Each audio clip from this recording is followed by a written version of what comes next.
num mundo que as pessoas amam de menos, para algumas mulheres, o problema é que elas amam demais.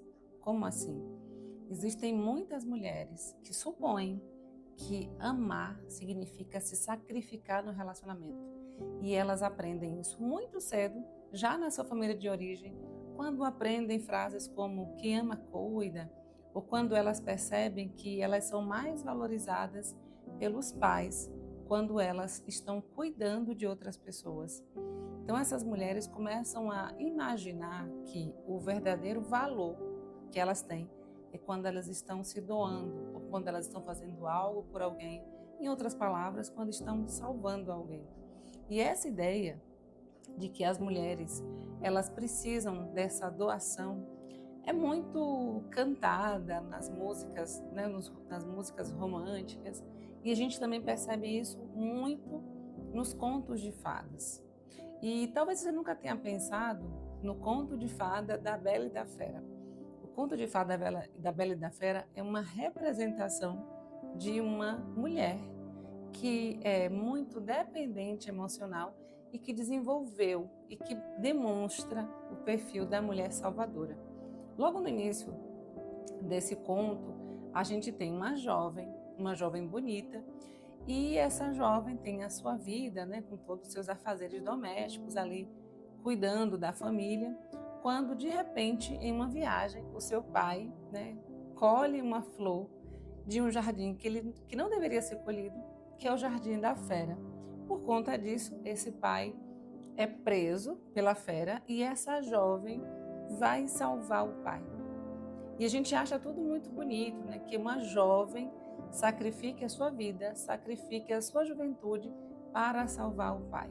E quantas vezes você não vê no cotidiano mulheres, especialmente mulheres, sacrificando seus sonhos, sacrificando a sua vida, porque ela precisa salvar a sua família, seus entes queridos, né? Pode ser o pai, pode ser a mãe, pode ser os irmãos.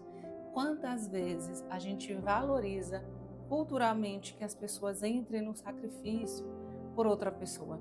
Geralmente, né, para fazer coisas que não foram pedidas, para fazer coisas que não são atribuição delas, e muitas vezes impedindo que adultos se tornem realmente adultos por se responsabilizar pelas escolhas deles. E a gente acha isso muito bonito, que aquela pessoa se sacrificou, que se endividou muito, que se endividou para pagar a conta, né, do traficante para o irmão. E outras histórias assim.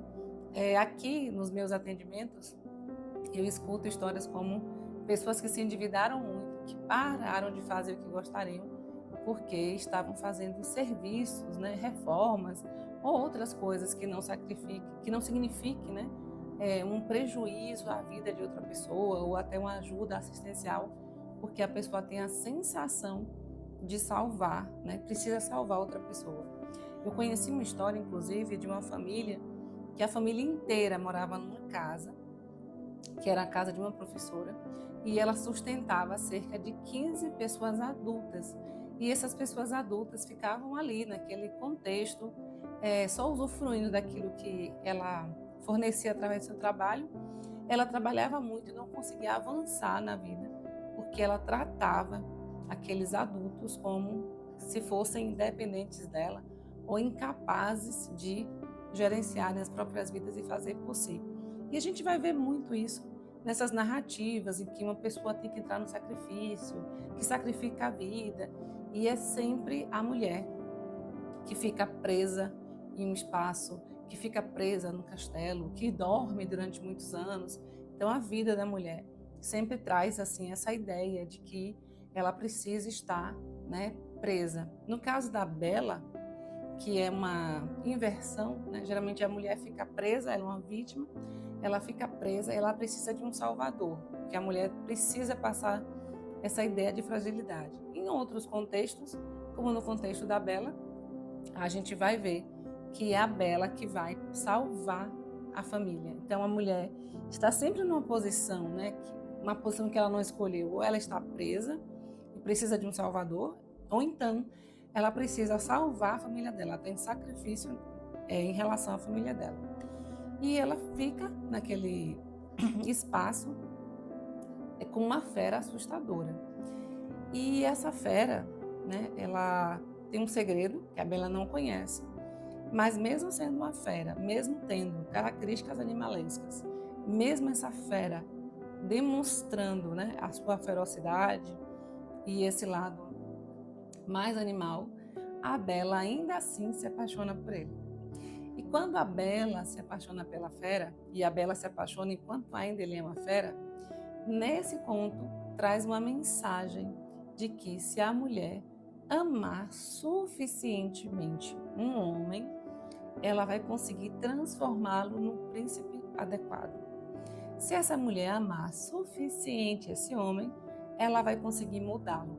E esse personagem, o personagem da fera, ele deixa de ser a fera, tanto no sentido físico, né? Ele deixa de ter aquele aspecto de fera, mas ele também passa a ter modos de príncipe.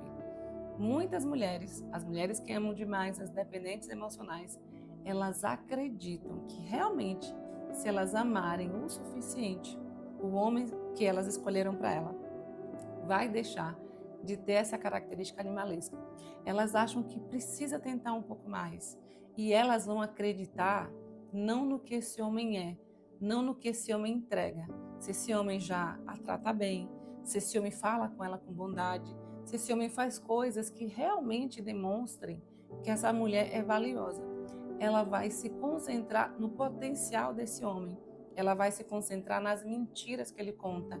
Ela vai se concentrar naquilo que ele poderia ser, porque ela acha que ela precisa amá-lo um pouco mais. E muitas vezes, inclusive, aqui nos atendimentos, eu recebo mulheres que marcam uma sessão para perguntar o que elas podem fazer para que esse homem mude. Ela tem uma expectativa de que, assim como a Bela, se ela tomar as ações certas, se ela fizer a coisa certa, ela vai transformar a fera no príncipe. Isso é uma fantasia, assim como esse conto de fadas também é uma fantasia. Você não consegue mudar ninguém. Por mais que você acredite, e até nos casos que talvez você escute, de uma mulher que foi super virtuosa e por isso o ciúme mudou, a razão não é essa. O ciúme não mudou porque essa mulher foi super virtuosa.